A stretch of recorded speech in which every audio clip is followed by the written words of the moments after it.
दोस्तों, आज की हमारी कहानी है, क्या सच में भूत होते हैं? सच या वहम? काली हवेली का एक रहस्य। यह एक काल्पनिक, रोचक और मनोरंजन कहानी है। तो चलिए दोस्तों, कहानी की तरफ बढ़ते हैं। छोटा सा कस्बा अपने पुराने मंदिरों और ऐतिहासिक इमारतों के लिए मशहूर था, परंतु वहाँ एक ऐसी हवेली भी थी जिसका नाम सुनते ही लोग सहम जाते थे। गांव के लोग उसे काली हवेली कहते थे। कहा जाता था कि रात ढलते ही हवेली के अंदर से किसी औरत की चीख सुनाई देती थी। कई बार लोग पायल की झनकार और दरवाजे खुद ब खुद बंद होने जैसी घटनाओं के गवाह बने थे। राजू, जिसकी पहचान एक निडर और बेहद हिम्मत वाला के रूप में थी, गांव वालों की इन कहानियों को सुनकर बेहद उत्सुक था। उसने तय किया कि इस बार सच्चाई की तह तक जाएगा। एक ठंडी शाम को राजू अपनी बाइक पर हवेली की तरफ निकल पड़ा। गांव के लोग बार बार उसे रोकते रहे। बाबूजी, उधर मत जाइए, वहां भूत है। जो गया वह वापस नहीं आया। राजू मुस्कुराकर बोला, भूत या कोई राज, सच्चाई मैं खुद जानूंगा। हवेली गांव से लगभग 2 किलोमीटर दूर सुनसान जगह पर थी। आसमान में बादल थे और हवा में अजीब सी गूंज। हवेली के पास पहुंचते राजू ने देखा कि चारों ओर जंगली घास और बबुल के पेड़ उगे हुए, टूटी दीवारें, काले पड़े खंभे और आधे झुके हुए दरवाजे। देखकर राजू को सिरन उठी। हवेली पर एक रहस्यमय सन्नाटा छाया था, जैसे समय वहीं रुक गया हो। राजू ने टॉर्च निकाली और अंदर कदम रखा। जमीन पर धूल की मोटी परत जमी थी। फर्नीचर सड़ा हुआ था। दीवारों पर उखड़ी पेंट और मकड़ी की जाले उसे बीते जमाने की झलक दे रहे थे। अचानक उसे लगा जैसे वो पीछे से धीरे धीरे चल रहा हो। उसने टॉर्च पीछे घुमाई। खाली रास्ता। उसका दिल तेज धड़कने लगा, पर वह रुका नहीं। अंदर बढ़ते ही उसे कमरे की खिड़की से आती हवा की सरसराहट सुनाई दी, मानो कोई कान में फुसफुसाया हो। राजू का गला सूख गया। उसने खुद को समझाया, ये सिर्फ हवा है, बस हवा। पर उसके मन के कोने में एक सवाल गूंज उठा, क्या सचमुच यहाँ कोई और भी है? अंदर घुप अंधेरा था। धूल इतनी थी कि हर सांस के साथ गले में कीकरापन महसूस हो रहा था। दीवारों पर उखड़ी हुई पेंट और जगह जगह काले धब्बे देखकर ऐसा लगता था जैसे समय ने खुद इन दीवारों को श्राप दिया। राजू ने कदम रखा तो फर्श चढ़ पर आया। उसकी आवाज पूरे खाली हॉल में गूंज उठी, हेलो, कोई है यहाँ? उसकी आवाज लौटकर कानों में पड़ी। अचानक उसे लगा जैसे ऊपर मंजिल में किसी चीख के खिसकने की आवाज आई हो। घर। राजू ने टॉर्च ऊपर की ओर घुमाई। टूटी हुई सीढ़ियां थी जिन पर जाले लटक रहे थे। वह धीरे धीरे चढ़ने लगा। कर कदम पर सीढ़ी इतनी जोर से चरमराती मानो टूट ही जाए। ऊपर पहुंचते ही एक बड़ा कमरा दिखा। उसमें टूटी खिड़की से चांद की हल्की रोशनी आ रही थी। कमरे के कोने में एक पुराना झूला पड़ा था जो बिना हवा के भी हिल रहा था। राजू के शरीर में सिरहन दौड़ गई। ये अपने आप कैसे हिल रहा है? कमरे के बीचों बीच एक बड़ा टूटा हुआ आईना रखा था। उस पर धूल जमी हुई थी, पर दरारों से चमकती हुई रोशनी अजीब सी छवि बना रही थी।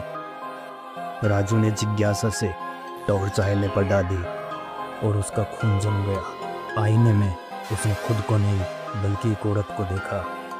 सफेद साड़ी में लिपटी, बिखरे बाल, चेहरा पूरा काला और आंखें निकहती लाल। राजू ने पलट कर देखा, कमरा खाली था, पर जब उसने फिर आईने में देखा तो औरत और करीब आ चुकी थी। उसका दिल इतनी तेजी से धड़कने लगा कि टॉर्च हाथ से छूटते छूटते बची। अचानक कानों में धीमी आवाज आई, क्यों आए हो? लौट जाओ, लौट जाओ। राजू चौंक कर इधर उधर देखने लगा। आवाज कमरे में गूंज रही थी, पर दिख नहीं रहा था कि कोई बोल रहा है। उसने हिम्मत जुटाई और कहा, कौन हो तुम? तभी कमरे की खिड़की अचानक जोर से बंद हो गई। धड़ाम। हवा का झोंका इतना तेज था कि उसके हाथ की टार बुझ गई। अब वहां केवल खूब अंधेरा था। राजू ने मोबाइल की लाइट ऑन करने की कोशिश की, पर बैटरी खत्म हो चुकी थी। वह अंधेरे में खड़ा था जब अचानक उसे लगा कि चारों ओर से कई पायल की झंकारें गूंज रही है। धीरे धीरे वह आवाज उसके चारों ओर घूमने लगी, जैसे कोई या कई और लोग उसके इर्द गिर्द घूम रहे हो। उसकी सांसें अटक गई। उसने अपनी जेब से माचिस निकाली और एक तीली जलाई। वो छोटे से उजाले से उसने देखा कि कमरे की दीवारों पर दर्जनों परछाइयां थी, पर वह अकेला था। तीली बुझते ही सन्नाटा फिर से लौट आया।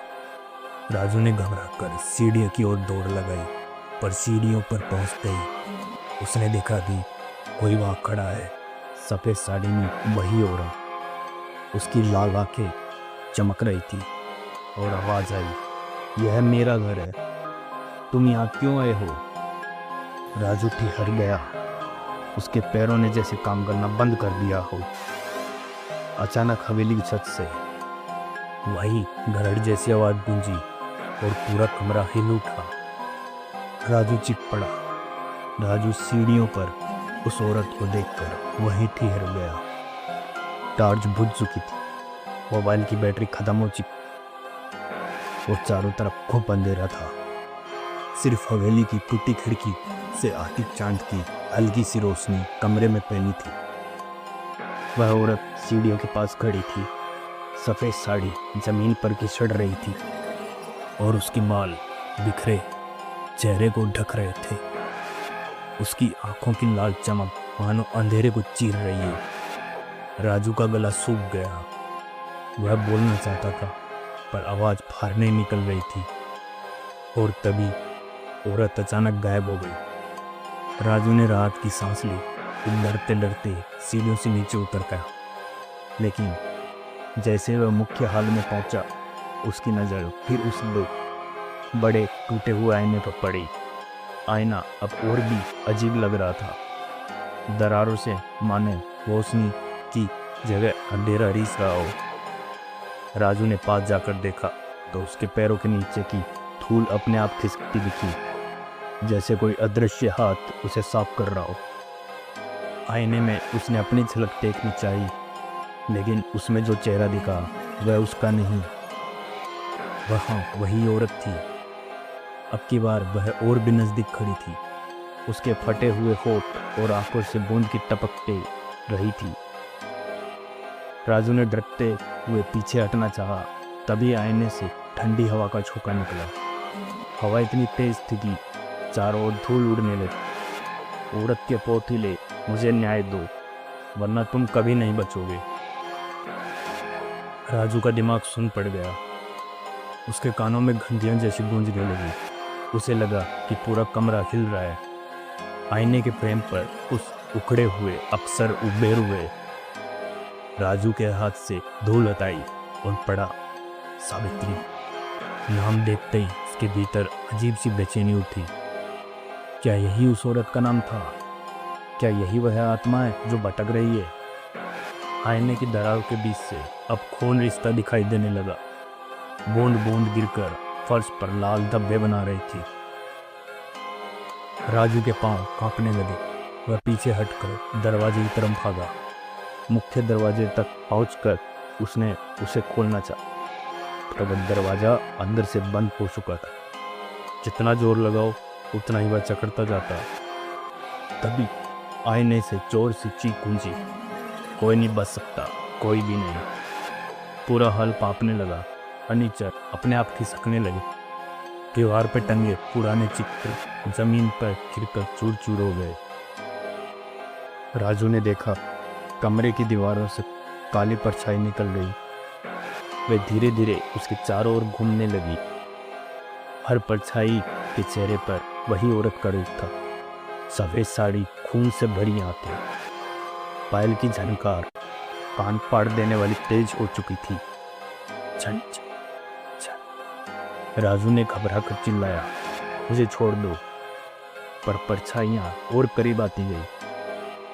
अचानक आईने की एक बड़ी दरार टूटकर जमीन पर गिरी। अब टुकड़े ने राजीव ने कुछ देखा। एक आदमी का चेहरा, गुस्से में लाल आंखें, हाथ में तलवार, सामने वही औरत गिड़गिड़ाती ही। फिर एक बार और खून का फुहारा। राजू कांप उठा। क्या यह हत्या का दृश्य था? क्या इसी आदमी ने साथी की जान ली थी? जैसे ही राजू ने उस टुकड़े को उठाने की कोशिश की, पूरा आईना जोर से चटकने लगा। आईना हजारों टुकड़ों में टूट गया, लेकिन टूटने की आवाज के साथ साथ एक औरत की दर्द भरी चीखें गूंज उठी, इतनी भयावह कि हवेली की दीवारें कांपने लगी। राजू वहीं गिर पड़ा। उसकी सांसें तेज थी और दिमाग सुन। उसे यकीन हो गया था, यह सिर्फ हवेली नहीं थी, यह किसी आत्मा का कैदखाना था। आईना चूर चूर होकर जमीन पर बिखर चुका था। हर टुकड़े से चांदनी टकराक कर अजीब सी चमक रही थी, जैसे हर कण में सावित्री का तर्क कैद हो। राजू जमीन पर बैठा हाँफ रहा था। उसके कानों में अब भी वही औरत की चीख गूंज रही थी। दिल इतना तेज धड़क रहा था मानो सीने से बाहर निकल जाएगा। धीरे धीरे हवेली का माहौल और डरावना होने लगा। छत से टप टप पानी टपकने की आवाज आई। पर जब उसने ऊपर देखा तो वहां सूखी लकड़ी के बीम थे। दीवारों पर पेंट के बीच अब काले धब्बे और साख नजर आने लगे, जैसे ताजा खून रीस रहा। हवा इतनी ठंडी हो गई थी कि राजू का शरीर कांपने लगा। उसने घड़ी देखी, रात के 12 बजे, आधी रात। अचानक कमरे में एक धीमी सी आवाज तैरने लगी। क्यों आए हो? क्यों? राजू ने इधर उधर देखा, कोई नहीं था। मानो दीवारों से आवाज निकल रही थी।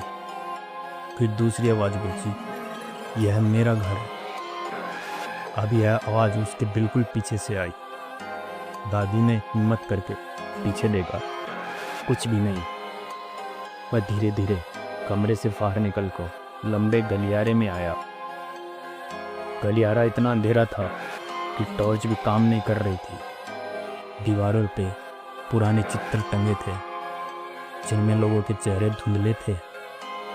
पर जब राजू गुजरा तो उसे लगा कि आंखें उसे घूर रही है। कुछ चित्रों के तो होठ हिलते हुए भी दिखे। बच नहीं पाओगे। अंधेरे में अंत में एक कमरा था, जिसका दरवाजा आधा खुला था। राजू ने धड़कते दिल के साथ दरवाजा खोला। अंदर एक ही टूटी हुई चारपाई, जलता हुआ दीपक, कोने में पायल टूटी हुई पड़ी थी।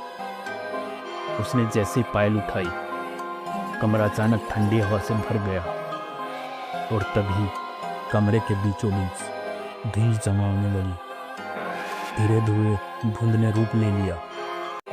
सफेद साड़ी में औरत, वही सावित्री। उसकी आंखों से आंसू बह रहे थे, पर खून जैसे लाल। उसकी आवाज कांपती ही आई, मुझे न्याय दो, मुझे शांति चाहिए। राजू का दिल कांप उठा। वह डर भी रहा था और उस औरत के दर्द को महसूस भी कर रहा था। उसने कांपते स्वर में कहा, क्या क्या हुआ तुम्हारे साथ? सावित्री की आत्मा चीखी। धोखा, खून, कैद। अचानक कमरे की दीवारों पर खून से लिखे हुए शब्द उभर आए, हत्यारा यही है। राजू का दिमाग सुन्न हो गया। उसने पीछे मुड़कर देखा। कमरे की दीवारों पर दर्जनों लाल हथेलियों के निशान थे, जो धीरे धीरे उसकी ओर बढ़ रहे थे। फुसफुसाहट अब चीखों में बदल चुकी थी। न्याय दो, न्याय दो, न्याय दो। खिड़की अपने आप बंद हो गई। दरवाजा जोर से धड़ाम बंद हो गया। राजू बीच कमरे में कैद हो गया। सावित्री की आत्मा पास चली आती जा रही थी। उसके कदम जमीन पर नहीं पड़ते थे, बल्कि हवा में तैरते थे। पायल की छन छन अब उसके कान फाड़ने लगी। राजू ने आंखें कसकर बंद कर दी। उसने सोचा शायद ये सब भ्रम है, पर जब उसने फिर से आंख खोली, सावित्री की आत्मा ठीक उसके सामने खड़ी थी। उसने हाथ बढ़ाकर राजू की गर्दन को छुआ और एक ठंडी लहर उसके शरीर में दौड़ गई। सुबह की पहली किरण हवेली की टूटी हुई खिड़की से छनकर भीतर आई। राजू की आंखें भारी थी, मानो उसने रात को युद्ध लड़ा हो।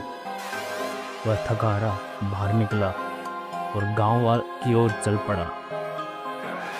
गांव की चौपाल पर पहुंचकर तो कुछ लोग पहले ही घूर रहे थे। उसकी आंखों में डर और गुस्से का अजीब मिश्रण था। एक बूढ़ा आदमी जिसकी सफ़ेद दाढ़ी छाती तक थी बोला, बाबूजी, आपने गलती कर दी। उस हवेली में रात गुजारना मौत को न्योता देने जैसा है। राजू ने गहरी सांस ली और कहा, वहाँ मैंने किसी औरत की आत्मा देखी। उसने अपना नाम सावित्री बताया। यह सुनते ही गांव वालों के चेहरों पर सन्नाटा छा गया। कुछ औरतें डर से सिर झुकाकर घर के अंदर चली गई। बच्चे भागकर दूर जाने लगे। वही बूढ़ा धीरे धीरे बोलने लगा, सावित्री, हाँ, हम जानते हैं उसे। वह इस हवेली के जमींदार की पत्नी थी। राजू ने ध्यान से सुना। कहा जाता है जमींदार बहुत क्रूर था। शराब पीकर अक्सर वह अपनी पत्नी को मारता पीटता था। उसकी चीखें इतनी भयावह थी, आसपास के लोग आज भी कहते हैं कि उसकी आत्मा दीवारों में कैद हो गई है। बुड्ढे की आंखों में आंसू थे। तभी दूसरा बुजुर्ग बोला, सावित्री की मौत के बाद हवेली श्रापित हो गई। जो भी अंदर जाता है उसे उसकी फुसफुसाहट सुनाई देती है। कभी कभी उसकी परछाई सामने आ जाती है। कहा जाता है जब तक उसके हत्यारे का सच दुनिया के सामने नहीं आता, उसकी आत्मा भटकती रहेगी। राजू का मन सिखर गया। तो क्या वह रात में जो कुछ देख रहा था वह सब भ्रम नहीं था, बल्कि सावित्री की सच्ची आत्मा थी? राजू ने गहरी सांस ली और कहा, अगर उसकी आत्मा शांति चाहती है तो मैं उसकी मदद करूंगा। मुझे उस हत्या का सच सामना करना होगा। गांव वाले घबरा गए। मत कीजिए ऐसा बाबूजी, कई लोग कोशिश कर चुके हैं, कोई वापस नहीं लौटा। पर राजू दृढ़ था। उसने कहा, सच चाहे कितना भी भयानक क्यों ना हो, मैं उसे सामने लाऊंगा। तभी एक बुजुर्ग औरत ने कांपते हुए कहा, अगर सच जानना चाहते हो तो हवेली के तहखाने में जाओ, पर सावधान रहना, आधी रात को वहाँ उसकी आत्मा सबसे ज़्यादा शक्तिशाली हो जाती है। राजू की रीढ़ में ठंडक तो हो गई। उसकी आंखों में अब डर से ज़्यादा जिज्ञासा थी। वह जानता था कि अगला कदम होगा हवेली के तहखाने के उतरना। राजू उसी रात फिर से हवेली लौटा। उसके पास सिर्फ एक टॉर्च, नोटबुक और साहस था। गांव वालों की बातें अब उसके मन में गूंज रही थी। हवेली के बीचों बीच टूटी दीवार के पीछे उसे लोहे का एक चमकाया दरवाजा मिला। दरवाजे पर जंजीरें पड़ी थी, जैसे किसी ने उसे हमेशा के लिए बंद करना चाहा हो। राजू ने जोर लगाया, जंजीरें टूटी और दरवाजा घर की आवाज के साथ खुल गया।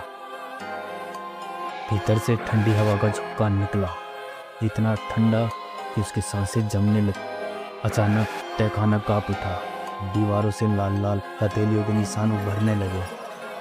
हवा में वही पायल भी छन छन गूंजने लगी और सावित्री की आत्मा सामने आ गई। अब की बार वह क्रोध और पीड़ा से कांप रही थी। उसकी आवाज गूंजी, तुमने मेरा सच देख लिया है, अब बताओ क्या मुझे न्याय मिलेगा? राजू कांपते स्वर में बोला, हाँ, मैं दुनिया को बताऊंगा, तुम्हारी कहानी छुपाई नहीं जाएगी। कुछ ही दिनों बाद अखबारों में राजू की रिपोर्ट छपी, काली हवेली का सच। गांव वालों ने पहली बार सावित्री के नाम का दीपक जलाया। उस रात हवेली में सन्नाटा था, न पायल की छन छन, न चीखे, न ही परछाइयां। राजू एक आखिरी बार हवेली पहुंचा। उसने देखा मुख्य हॉल में टूटा हुआ आईना अब पूरी तरह बिगड़ चुका था और आईने की दीवारों से छलकती लाल आंखें हमेशा के लिए गायब थी। सावित्री की आत्मा उसके सामने प्रकट हुई। अब वह शांति, चेहरा कोमल था, आंखों से आंसू की जगह चमक थी। उसने धीमे से कहा, धन्यवाद, अब मैं मुक्त हूँ। और धीरे धीरे उसकी परछाई धुंध में बदलकर विलीन हो गई। राजू ने राहत की सांस ली, पर जैसे वह हवेली के बाहर निकला, पीछे से उसे लगा किसी ने बहुत धीरे से उसके कान में फुसफुसाया, सच कभी पूरी तरह मरता नहीं। राजू पलटा। हवेली अंधेरे में खामोश खड़ी थी, पर उसकी आंखों में सवाल था, क्या सचमुच आत्मा मुक्त हुई या कोई और राज अब भी दीवारों में कैद है?